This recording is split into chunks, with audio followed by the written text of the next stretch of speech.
நம்ம எப்போவுமே நம்முடைய பாதுகாப்புக்காக நம்மளை மட்டும் நம்பணும். அப்புறம் மற்றவங்களையும் நம்பணும். ஆனால் மற்றவங்க நாம் நல்லது பண்ணால் மட்டும்தான் நமக்கு பாதுகாப்பு தருவாங்க. அந்த புரிதல் இருக்கணும். நம்ம கெட்டது பண்ணாலும் நம்மளை பாதுகாப்பதற்கு நமக்கு ஒரு கூட்டம் இருக்குது அப்படின்னா நீங்கள் அதுதான் அடிமை கூட்டம்ன்றது. அதனால் அந்த மாதிரி கூட்டம் நீங்கள் கெட்டது பண்ணுறதை தான் கெட்டது செய்கிறது தான் தொடர்ந்து உங்களை ஊக்குவிக்கும். நீங்கள் என்ன பண்ணாலும் சரி, சாதியெலாம் அப்படி தான். நீ என்ன தப்பு பண்ணாலும் உனக்காக முட்டு கொடுக்கும். மதம் என்பது அப்படி தான். மதத்தின் பேரால் நீங்கள் என்ன தப்பு பண்ணாலும் உங்களுக்கு முட்டு கொடுப்பதற்கு நிறைய பேர் புறப்பட்டு வருவாங்க அப்படின்னு சொல்லிட்டு அந்த நம்பிக்கை வரும்போது நீங்கள் நல்லதே பண்ண மாட்டீங்க. நல்லது பண்ணால் மட்டும்தான் மற்றவங்க நமக்கு பாதுகாப்புக்கு வருவாங்க, நமக்கு பாதுகாப்பாக இருப்பார்கள். நமக்கு ஒரு பிரச்சனை, நம்ம பிரச்சனையில் நியாயம் இருந்தால் மட்டும்தான் மற்றவங்க நமக்கு பாதுகாப்புக்கு வருவாங்க. அந்த மாதிரி ஒரு வாழ்க்கை முறை இருக்கணும். கெட்டது பண்ணுறாங்க, அப்போ அவங்களுக்கு நம்ம துணை போகக்கூடாது. தெரிஞ்சே கெட்டது பண்ணுறாங்க, அவங்களுக்கு நம்ம துணை போகக்கூடாது. அப்போ நமக்கு தெரிஞ்சே நாம் ஒரு தப்பு பண்ணாக்கா நமக்கு யாரும் துணைக்கு வரமாட்டாங்க. அந்த மாதிரி தான் நம்முடைய உறவு முறை, அணுகுமுறை அப்படி தான் இருக்கணும். நாம் எப்படி உறவு முறைகளை சேர்த்து வைக்கணும் அப்படின்னா, அவங்க நம்முடைய உறவினர்கள், நம்முடைய நண்பர்கள், நம்முடைய குடும்பத்தினர்கள். நாம் நல்லது பண்ணால் மட்டும்தான், நமது பிரச்சனையில் நியாயம் இருந்தால் மட்டும்தான் நமக்கு சப்போர்ட் பண்ணுவாங்க. இல்லைன்னா அவங்க நமக்கு உதவிக்கு வரமாட்டாங்க. அப்படிங்கிற மாதிரி தான் நாம் அவர்களிடம் பழக வேண்டும். சும்மா ஒரு அடிமை கூட்டத்தை உருவாக்கக்கூடாது. நண்பர்கள், உறவினர்கள் என்கிற பெயரில் ஒரு அடிமைகளை உருவாக்கக்கூடாது. அடிமைகளை தேடக்கூடாது. நீங்கள் அப்போ நீங்கள் தப்பு பண்ணாலும் அவங்க நமக்கு உதவியாக இருப்பாங்க அப்படிங்கிற மாதிரி ஒருத்தரை நீங்கள் தேடக்கூடாது. அந்த மாதிரி தான் நீங்கள் மற்றவங்ககிட்ட பழகணும். மற்றவங்க ஏதாவது தப்பு பண்ணால் நீங்கள் போகாதீங்க, உதவி பண்ணாதீங்க. நீ தப்பு பண்ணியிருக்க, உன் பிரச்சனை நியாயம் இல்லை, நீ தெரிஞ்சே தப்பு பண்ணியிருக்க, உனக்கு எப்படி நான் சப்போர்ட் பண்ண முடியும், தெரியாமல் பண்ணியிருந்தா கூட பரவாயில்ல அப்படின்னு சொல்லிட்டு அந்த மாதிரி இருக்கும்போது நாமளும் அப்போ நமக்கும் ஒரு பிரச்சனைன்னா நாளைக்கு நம்ம பிரச்சனை நியாயம் இருந்தால் மட்டும்தான் மற்றவங்க நமக்கு வருவாங்க அப்படிங்கிற அந்த புரிதல் நமக்கு இருக்கும். அதுக்கு தகுந்த மாதிரி நம்முடைய வாழ்க்கை இருக்கும். அதனால் இப்போ பார்த்திங்கன்னா நிறைய பேர் பார்த்திங்கன்னா தப்பு பண்ணாலும் நமக்கு முட்டு கொடுக்கணும், நமக்கு சப்போர்ட்டுக்கு வரணும் அப்படின்னு நினைக்கிறவங்க இருக்காங்க. அதனால தான் அந்த குற்றங்கள் அதிகரித்ததுக்கு காரணமே என்னென்னா அதான் காரணம். இந்த ஆண்கள்லாம் பார்த்தா, சின்ன பசங்கள்லாம் பார்த்திங்கன்னா கும்பலாக இருப்பானுங்க. கும்பலாக இருந்துட்டு ஒருத்தன் செய்கிற குற்றங்களுக்கு, தப்புகளுக்கு இவனும் உடந்தையாக இருப்பான். அதனால் ஆண்கள் எப்போவுமே அவங்கள தனிமைப்படுத்தணும். அவங்கள இந்த மாதிரி கும்பலாக மாமா மச்சான், சொல்கிறா மச்சான் அப்படின்ற மாதிரி ஒரு உறவு முறை, இதெல்லாம் என்னென்னா ஒருவர் செய்கிற கூட்டாக சேர்ந்து குற்றங்கள் செய்வதற்கு தான் வழிவகுக்கும். அதனால் ஆண்கள் எப்போவுமே இந்த மாதிரி கும்பலான ஒரு உறவு முறை, அடிமைத்தனமான உறவு முறை, இதெல்லாம் குற்றங்கள் செய்வதை ஊக்குவிக்கும் என்பதால் நாம் குற்ற உணர்விலிருந்து விடுபட வேண்டும், குற்றங்கள் செய்வதிலிருந்து விடுபட வேண்டும், குற்றவாளிகளிடமிருந்து விடுபட வேண்டும். விடுபட்டு நாம் நல்லவராக இருக்க வேண்டும். பிறருக்கு இடையூறு செய்யாத ஒரு வாழ்க்கையை வாழ வேண்டும் என்றால் நாம் இந்த மாதிரி கும்பலாக மாமா மச்சான் இந்த மாதிரியான உறவு முறையில் ஈடுபடுவதை தவிர்க்க வேண்டும். தனிமை ஆண்கள் விரும்பணும். அவன் தனிமைப்படுத்தப்பட வேண்டும். அப்போ தான் குற்றங்கள் செய்வதிலிருந்து விடுபடுவான். ஆண்களை தனிமைப்படுத்தணும். அந்த மாதிரி கும்பலாக இருக்கக்கூடாது. ஒரு கும்பலாக பெண்கள் தான் கும்பலாகணும், பெண்கள் ஒற்றுமையாகணும்.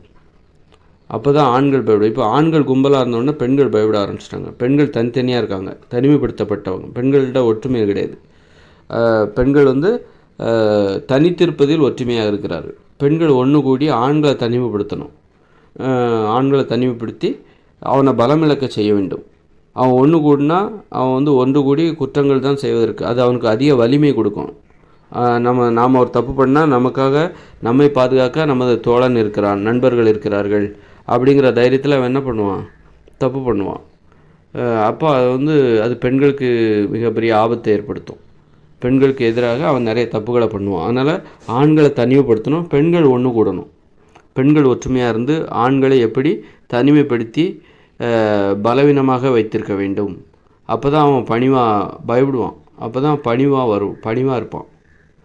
அவனை ஒன்று கூட விட்டிங்கன்னா அவன் ஒன்று கூடி பெண்களை தனிமைப்படுத்தி பெண்களை அடிமைப்படுத்துவான், பெண்களை பலவீனப்படுத்துவான். அதனால் தனிமை உணர்கிற ஆண்கள் தான் நல்லவர்களாகவும் நல்ல பண்புடையவர்களாகவும் இருப்பார்கள். பிறருக்கு, பெண்களுக்கு இடையூறாக எதையும் செய்ய மாட்டாங்க. அதனால் பிறருக்கு இடையூறு செய்யாதவர்களாக ஆண்கள் மாற வேண்டுமென்றால் அவர்கள் தனிமையை உணர வேண்டும். இந்த மாதிரி மாமா மச்சான் சொல்கிறா அப்படின்னு சொல்லிட்டு அந்த மாதிரியான உறவு முறை மீது அதிக நம்பிக்கை வைக்கக்கூடாது. அந்த உறவு முறை தவறுகளைத்தான் செய்ய அதிகமாக தூண்டும். குற்றங்களைத்தான் செய்ய தூண்டும். அதனால் ஆண்கள் வந்து தங்களுடைய நண்பர்களை வாங்க போங்கன்னு கூப்பிடணும். அந்த புரிதல் வேணும். எப்போ வரும் அப்படின்னா, யாரும் நமக்கு உதவி செய்ய வர நட்பு நண்பர்கள் அவங்க மேலே நம்பிக்கை வைக்கிறதெல்லாம் சும்மா. அவங்க ஒரு பிரச்சனைனா நமக்கு வரமாட்டாங்க, நம்மளை விட்டுட்டு போயிடுவாங்க, நம்மளை வந்து கழட்டி விட்டுருவாங்க. இக்கட்டான நேரத்தில் அவங்க வரமாட்டாங்க. தப்புன்னு நாம் தெரிஞ்சே செய்கிற அந்த தவறுகளுக்கு அவங்க துணை போக மாட்டாங்க. அப்புறம் நாம் தான் மாட்டிக்கிட்டு முழிக்கணும். இவங்க எப்போதும் நம்ம என்ன செஞ்சாலும் நம்ம கூடவே வருவாங்கன்னு நாம் நினச்சது தப்பாக போச்சு.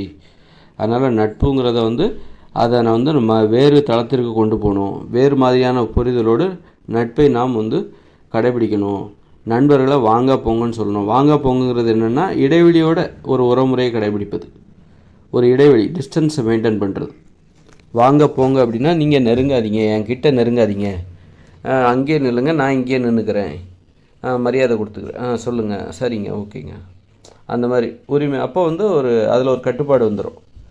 ரொம்ப உரிமை எடுத்துக்கிட்டு நீங்கள் எதையுமே அவங்கக்கிட்ட செய்ய மாட்டீங்க. ஒரு மரியாதை கொடுத்துக்கிட்டு ஒரு இடைவெளியை கடைபிடிப்பதற்காகத்தான் அந்த மரியாதை. இடைவெளி எப்படி கடைபிடிக்க வேண்டும் என்றால், மரியாதை கொடுத்து கடைபிடிக்கணும். மரியாதை கொடுத்துட்டிங்கனால, என்னங்க ரொம்ப மரியாதை கொடுத்து பேசுகிறீங்க, வாங்க போங்கன்னு பேசாதீங்க அப்படின்னு சொல்லுவாங்க. எனக்கு அந்த கம்ஃபர்டபுளாக இல்லை அப்படின்ட்டு தான் சொல்லுவாங்க. சௌகரியமாக இல்லை, பேசுகிறதுக்கு சௌகரியமாக இல்லை அப்படின்னு சொல்லுவாங்க. பார்த்தீங்களா? வாங்க போங்கன்னாலே அந்த இடைவெளி வந்து விடும். மரியாதையான இந்த இடைவெளி. நீ விலகி நில்லு, கிட்ட வராத அப்படின்னு தான் அர்த்தம். விலகி நில்லுங்க ப்ளீஸ், அப்படி எட்ட நின்னே நம்ம பேசுவோம் அப்படிங்கிற மாதிரி தான். இடைவெளியை கடைபிடிப்போம். நம்ம நெருங்கி வாடா போடான்னு பேசிக்கிட்டோன்னு வைங்களா, சண்டை தான் வரும், தவறான புரிதல் வரும். அதனால் வன்முறை அதிகரிக்கும், சண்டைகள் சச்சரவுகள் அதிகரிக்கும். அது தேவையில்லை, உறவுமுறை கெட்டு போயிடும். அதனால் உறவுமுறை தான் ரொம்ப முக்கியம். அதனால் வாங்க போங்க, நீங்கள் வாங்க போங்க, சொல்லுங்கள் ஐயா, சொல்லுங்கள், சரிங்க ஐயா, ஓகேங்க ஐயா, சரிங்க ஐயா அப்படின்னு சொல்லிட்டு பேசிட்டு நம்ம போய்ட்டோம். அதனால் அந்த உறவுமுறை பாதிக்கக்கூடாதுங்கிறக்காக, உறவுமுறை வந்து தவறான புரிதல் எதுவும் ஏற்பட்டுக்கூடாது என்பதற்காக ஆண்கள் தங்கள் நண்பர்களை வாங்க போங்கன்னு கூப்பிடணும், ஐயான்னு கூப்பிடணும். தோழரே, வாங்க தோழரே, ஐயா அப்படின்னு சொல்லிட்டு மரியாதையாக கூப்பிடணும். அதுதான் இயற்கை விதிமுறை. இயற்கை விதிமுறைப்படி ஆண்கள் இப்படித்தான் கூப்பிட வேண்டும். வாடா போடான்னா அது கண்டிப்பாக வந்து சோம்பேறித்தனத்தை உண்டாக்கும். அப்புறம் வந்து நிறைய பிரச்சனைகள், தவறான புரிதல்கள் இதெல்லாம் ஏற்படுத்தும். ஆனால் அதே நேரத்தில் வந்து இந்த இயந்திர அறிவியல் உலகில் நீங்கள் வந்து 2 விதமான உறவுமுறை இருக்குது. தொழில் உறவுமுறை. ஆண்கள் தான் இங்கே ஆதிக்கம் செலுத்து வருவாராக இருக்குல்ல. அதனால் வந்து ஆண்களுடைய உறவுமுறை வந்து ஆண்கள் செயற்கையான உறவுமுறை இங்கு கடைபிடிக்கப்பட வேண்டும். இயற்கை விதிமுறைக்கு முரணாக செயற்கையான விதிமுறை அப்படிங்கும்போது ஆண்கள் தங்களுடைய நண்பர்களை வந்து அதாவது தொழில் செய்கிற இடத்துல எல்லாரையுமே வாங்க போங்கன்னு தான் கூப்பிடணும். தொழில் உறவுமுறை அதில் வந்து பெண்களும் சரி, ஆண்களும் சரி, பெரியவர்களும் சரி, சிறியவர்களும் சரி, யாரையும் வாங்க போங்கன்னு தான் கூப்பிடணும். ஒரு ஆசிரியரும் மாணவர்களை வாங்க போகணுன்னு தான் கூப்பிடணும். இது தொழில் செய்கிற நடைமுறை. அதை விட்டுட்டு வெளியே வந்தீங்கன்னா, இந்த இயந்திர அறிவியல் உலகில் இயற்கை விதிமுறைக்கு முரணாகத்தான் உறவுமுறை கடைபிடிக்கப்பட வேண்டும். எப்படின்னாக்கா, ஆண்கள் வந்து தங்கள் நண்பர்களை வாடா போடன்னு தான் சொல்லணும், வா போன்னு தான் சொல்லணும். இது இயற்கை விதிமுறைக்கு முரணானது தான், ஆனால் அதுதான் சரி. அது மாதிரி ஆண்கள் பெண்களை வந்து வாடி போடின்னு தான் சொல்லணும், வா அப்படின்னு தான் சொல்லணும். அதுதான் இயற்கை விதிமுறை. இயற்கை விதிமுறைக்கு முரணானது அதுதான் தற்போதுள்ள இயந்திர அறிவியல் உலகில் கடைபிடிக்கப்படுகிறது. இயற்கை விதிமுறைப்படி இயங்குகிற உலகம் அல்ல தற்போதுள்ள இயந்திர அறிவியல் உலகம். அதனால் இயற்கை விதிமுறைக்கு முரணாகத்தான் ஆண்கள் தங்கள் நண்பர்களை என்ன பண்ணணும், இந்த இயந்திர அறிவியல் உலகில் நீங்கள் தொழில் செய்கிற இடத்த விட்டு வெளியில் வந்துட்டீங்க அப்படின்னா, தொழில் எதிர்பார்ப்பு இல்லாமல், பணத்தை எதிர்பார்க்காமல் நீங்கள் பழகுறீங்களா, அன்பை எதிர்பார்த்து பழகுறீங்களா, அந்த நண்பர்களிடம் வந்து வாடா போடா, வா போ, அந்த மாதிரி பேசுகிற நண்பர்கள் உங்களுக்கு இருக்கணும். அது மாதிரி பெண்களை வந்து ஆண்கள் வாடி போடின்னு கூப்பிடணும். வாடி போடின்னு அந்த மாதிரி ஒரு உறவுமுறை ஆண்கள் அமைத்துக்கொள்ள வேண்டும். அவங்க மனைவி அல்லது அக்கா, தங்கச்சி, அம்மா கூட அப்படி தான் சொல்லணும், வாடி போடின்னு தான் சொல்லணும். அதுதான் விதிமுறை. இந்த தற்போதுள்ள இயந்திர அறிவியல் உலக விதிமுறை இயற்கை விதிமுறைக்கு முரணான ஒரு விதிமுறை. அதுதான் இங்கு கடைபிடிக்கப்பட வேண்டும். அது மாதிரி பெண்கள் ஆண்களை வந்து வாங்க போங்கன்னு கூப்பிடணும். பெண்கள் தங்கள் தோழிகளை எப்படி கூப்பிடணும்னா, இயற்கை விதிமுறைப்படி வாடி போடின்னு தான் கூப்பிடணும். ஆனால் இயற்கை விதிமுறைக்கு முரணாக இயங்குகிற தற்போதைய இயந்திர அறிவியல் வகையில் பெண்கள் தங்களுடைய தோழிகளை வாங்க போங்கன்னு கூப்பிடணும், சொல்லுங்கள். அது மாதிரி ஆண்களையும் பெண்கள் வாங்க போங்கன்னு தான் கூப்பிடணும். அப்போ தான் ஒரு சரியான இந்த இயந்திர அறிவியல் உலகத்தை சரியாக புரிந்து கொள்ள முடியும். இதெல்லாம் புரிஞ்சுக்கணுன்னா நீங்கள் மலிவான உணவுகளை சாப்பிடக்கூடாது. இட்லி, பூரி, பொங்கல், தோசை, பரோட்டா, பஜ்ஜி, சமோசா, பேக்கரி உணவுகள், இனிப்பு உணவுகள், அது மாதிரி இதெல்லாம் சாப்பிடக்கூடாது. நோய்களை தருகிற, உங்களை அடிமைப்படுத்துகிற உணவுகளை சாப்பிடக்கூடாது. அப்போ தான் நான் சொல்கிற விதிமுறையை நீங்கள் அதை புரிஞ்சிக்கவும் முடியும், கடைபிடிக்கவும் முடியும். அதனால் உணவு முறைக்கும் உங்கள் உறவு முறைக்கும் தொடர்பு இருக்குது. உங்கள் உறவு முறை ஆக்கப்பூர்வமாக இருக்க வேண்டுமென்றால், அறிவுபூர்வமாக இருக்க வேண்டுமென்றால் அறிவுபூர்வமான உணவுகளை சாப்பிடணும், ஆரோக்கியத்தை தருகிற உணவுகளை சாப்பிடணும். மலிவான உணவுகளை சாப்பிட்டாக்கா கெட்ட வார்த்தைகள் வரும். கெட்ட வார்த்தைகள் ஏன் தோன்றியது என்றால், உடலுக்கு நோய்களை தருகிற இட்லி, பூரி, பொங்கல், தோசை, பிரியாணி, பரோட்டா, சப்பாத்தி, சமோசா, பஜ்ஜி, பேக்கரி உணவுகள் இதெல்லாம் சாப்பிட்டதுனால தான் கெட்ட வார்த்தைகள் தோன்றியது. உறவு முறைகள்லாம் கெட்டுப்போச்சு. உறவு முறை கெட்டு போனதுனால தான் கெட்ட வார்த்தைகள் தோன்றியது, வன்முறைகள் தோன்றியது. அதற்கு நாம் ஒரு நம்முடைய மோசமான உணவு முறை தான் காரணம். ஏன்னா இந்த உணவு உங்களுக்கு ரொம்ப வலிமையை தரும், ரொம்பவும் வலிமையை தரும். இந்த உலகத்தை உருவாக்குவதற்கு உங்களுக்கு அளவு கடந்த வலிமை தேவையாக இருக்கிறது. இந்த பிரியாணி, சாதம், சாம்பார் சாதம், வத்த குழம்பு, இந்த மாதிரி பழைய சாதம் இதெல்லாம் சாப்பிட்டா உங்கள் உடம்புல மாமிசம், பிரியாணி இதெல்லாம் சாப்பிட்டா உடம்புல பயங்கர வலிமை வரும். அந்த வலிமையை வச்சு நீங்கள் இந்த இயந்திர அறிவியல் உலகை உருவாக்கிட்டீங்க. நீங்கள் வெறுமனே நான் சொல்கிற மாதிரி கீரை பொரியல், காய்கறி கூட்டு இதெல்லாம் சாப்பிட்டுட்டு மாமிசம் சாப்பிடாமல் கீரை பொரியல், காய்கறி கூட்டு, அவிச்ச பயிறு, பருப்பு, கிழங்கு, பச்சை காய்கறி, பழங்கள் இப்படியெல்லாம் சாப்பிட்டுட்டு இந்த இயந்திர அறிவியல் உலகம், இப்போ இருக்கிற இயந்திர அறிவியல் உலகை நீங்கள் உருவாக்கி இருக்க முடியாது. ஏன்னா நான் சொல்கிற உணவு கொஞ்சம் வலிமை குறைவாக தான் கிடைக்கும், ஆனால் ஆரோக்கியம் கிடைக்கும். 50% காய்கறி, பச்சை காய்கறி, பழங்கள், 50% சமைத்த உணவுகள், உப்பு போட்டு சமைத்த உயர்தரமான உணவுகள். அதை சாப்பிட்டிங்கன்னா ஒரு எளிமையான ஆற்றல் உங்கள் உடம்பு கிடைக்கும், நோய்கள் வராது. அப்போ எளிமையான ஆற்றல் தான் உங்களுக்கு கிடைக்கும். அப்போ எளிமையான ஒரு உலகத்தை தான் உருவாக்க முடியும். தற்போதுள்ள இயந்திர அறிவியல் உலகம் ரொம்ப வலிமையான உலகம். இதை உங்களால் உருவாக்க முடியாது. நான் சொல்கிற அந்த உயர்தரமான உணவுகளை சாப்பிட்டாக்கா நோய்கள் வராது. ஆனால் இந்த உலகத்தை உருவாக்கியிருக்க முடியாது, இப்படிப்பட்ட ஒரு உலகத்தை உருவாக்கியிருக்க முடியாது. அப்போ அது நான் சொல்கிறது தப்பு தானே நீங்கள் சொல்லாதீங்க. ஏன்னா இப்படிப்பட்ட இயந்திர அறிவியல் உலகில் தான் ரொம்ப ஆபத்துகளும் இருக்குது. ரொம்ப வலிமையான உலகம் என்பதால் நம்ம வாழ்க்கை கஷ்டமாக மாறிப்போச்சு. கஷ்டப்பட்டு வேலை செஞ்சு உருவாக்குன ஒரு உலகம் இது. இந்த உலகத்தில் நம்ம கஷ்டப்பட்டு தான் வாழணும். வருஷத்துக்கு 10 லட்சம் பேர் விபத்தில் சாகுறாங்க, நோய்களால் பல கோடி பேர் சாகுறாங்க. அதுக்கு காரணம் இந்த மலிவான உணவுகள் தான் காரணம். உடலுக்கு அதிக வலிமையை தருகிற இந்த மலிவான உணவுகள் தான் காரணம். அந்த வலிமையை நம்மளால் தாங்கிக்க முடியல. அந்த வலிமையில் நம்ம ரொம்ப ஆட்டம் போடுறோம், நம்முடைய தன்னம்பிக்கை அளவுக்கு அதிகமாக போகுது. அதனால் ஆபத்துகளை எதிர்கொள்கிறோம். உயிரை பணமாக வச்சுக்கிட்டு நம்ம வேலைகளை செய்கிறோம். அதனால் நிறைய மரணங்கள் ஏற்படுது, நோய்கள் ஏற்படுகிறது. ரொம்ப கண்ணாப்பினா நம்ம சாப்பிட்டு ரொம்ப தன்னம்பிக்கை ஏற்பட்டு அந்த உணவு இந்த உணவுன்னு சாப்பிட்டு நோய்களை ஏற்படுத்தி கொண்டு நோய்களால் பல கோடி பேர் வருஷம் முழுக்க சாகுறாங்க. வருஷந்தோறும் பல கோடி பேர் சாகுறாங்க. பல லட்சம் பேர் விபத்துகளால் சாகுறாங்க. இப்படி நிறைய பேர் சாவதற்கு இந்த மலிவான உணவுகள் தான் காரணம்.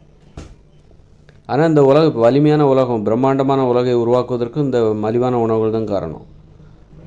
அப்படின்னா இந்த பிரம்மாண்டமான உலகத்தை உருவாக்குவதற்கு இத்தனை பேர் செத்து போனால் பரவாயில்லையா? அந்த செத்துப்போன ஒருத்தரில் நீங்களாக இருந்தால் உங்களுக்கு பரவாயில்லையா? உங்கள் வீட்டில் ஒருத்தராக இருந்தால் அப்படி செத்துப்போன ஒருத்தர் உங்கள் வீட்டில் ஒருத்தராக இருந்தால் உங்களுக்கு பரவாயில்லையா? உங்கள் பிள்ளையாக இருந்தால், உங்கள் அப்பாவாக இருந்தால், உங்கள் அம்மாவாக இருந்தால், அப்போ உங்களுக்கு ஓகேவா? அதுதான் நான் கேட்குற கேள்வி.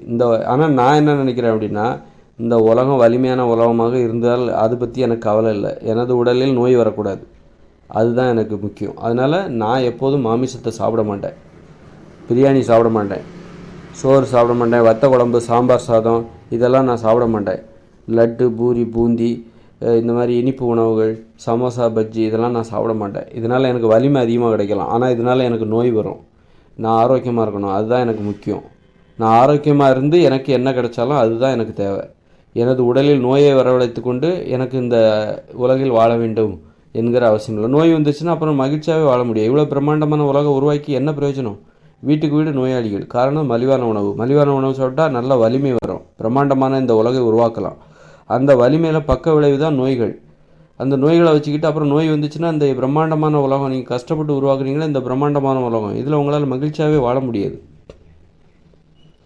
அதனால் நீங்கள் இவ்வளோ கஷ்டப்பட்டு உருவாக்கி உங்களால் மகிழ்ச்சியாக வாழ முடியலைன்னா அந்த வாழ்க்கை உங்களுக்கு எதுக்கு?